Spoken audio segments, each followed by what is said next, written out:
Hi guys, this is Kai from Kurt Ranch. How are you guys doing today? Um, Figure I'd do a video on pasture management. So when you have a certain amount of animals, but you only have a certain amount of land, it's important that you manage your pastures so that they can get the most grass out of it as possible. So I want to show you guys something that I learned, and we'll talk about it. So in October, I found out as I was trying to learn about all this stuff is that it is the time that you want to cut the grass short, and you want to do what they call overseeding, and we'll go over that. But I wanted to show you, I just got my first pasture done, and I have a second pasture over here. You can see the difference between the two that needs to be done. And then I actually have a third pasture over there on the other side of the fence. Not that big pasture, but there's a small section that belongs to us. And that one I'm actually going to leave alone. So we're just going to worry about pasture 1 and 2 today. And so yeah, so the way to prepare it, and one of the things that was told to me that was really important, is that you cut the grass. And that actually is important because when you overseed, basically all you're doing is you're putting grass seed on top of the ground, and then it germinates and settles for spring. And then in spring, you're going to have much more fuller grass. And the more grass that grows, the less likely you're going to have weeds too, because it's going to cover up the weeds. So right now in my pasture this year, we've had really bad weeds, and what was happening is the weeds were growing up and the grass was underneath, and either it was dying out or it wasn't growing tall enough. And so, one of the ways to naturally handle that kind of stuff in your pasture is just to keep mowing. And we try to do our best to do as much as we could.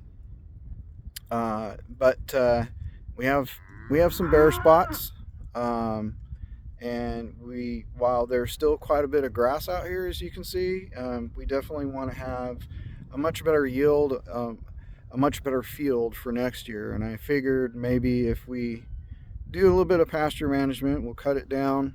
We're going to aerate it, and then we're going to seed it. Now, seeding is interesting because I went out and bought a seeder, but one of those spreaders, thinking, oh, I can seed it like my lawn. Well, we come to find out that the grass seeds are so small, you can't adjust the spreader small enough without the grass seed falling out.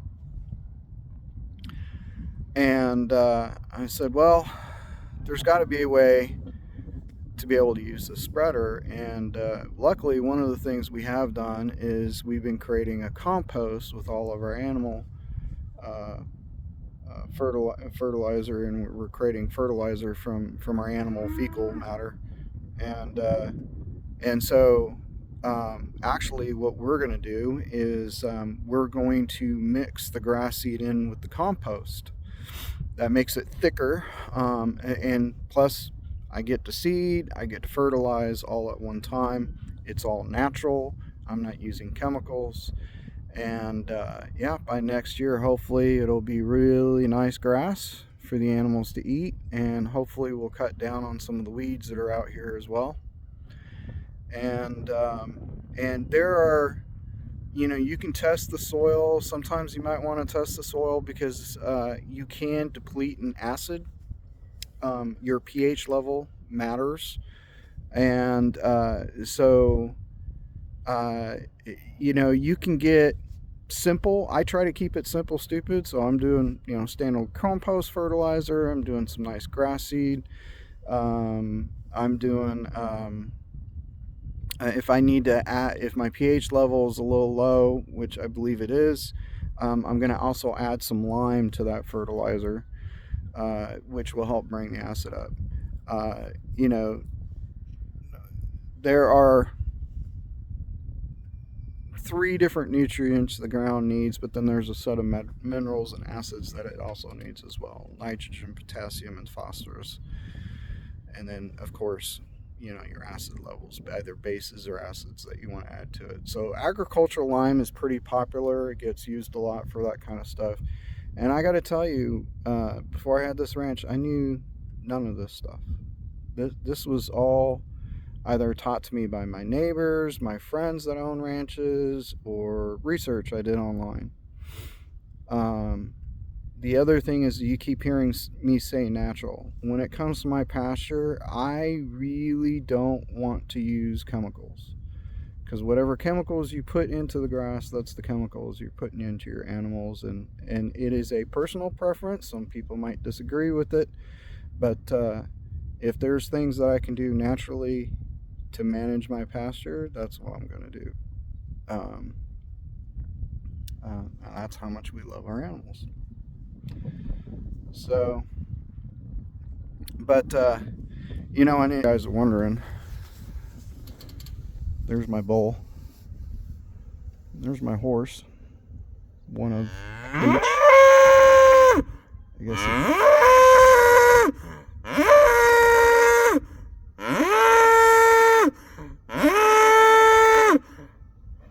Are you done? I guess he had an opinion he had to share with you guys. But as you can tell, my animals, by no means, they're in good shape, they're happy, and they're doing quite well. So figure I'd share that with you guys. If you have any questions, if you want additional details, let me know. I'll be happy to discuss them. Oh, you guys gotta see this. He's doctor. Got an itch there, Flynn? Yeah? Is that good? Got questions? I'll post some more, like when I do the spreader, the compost mix, and all that stuff, which I'm planning on doing tomorrow. I'll do another video and show you guys what we're doing. Now, mind you, we've never done this before, so this is purely based on people's information, research that we've done, and what we truly believe should be the right choice. Guess next spring we'll let you know if it worked out or not. But until then, be safe, be happy, have a good day.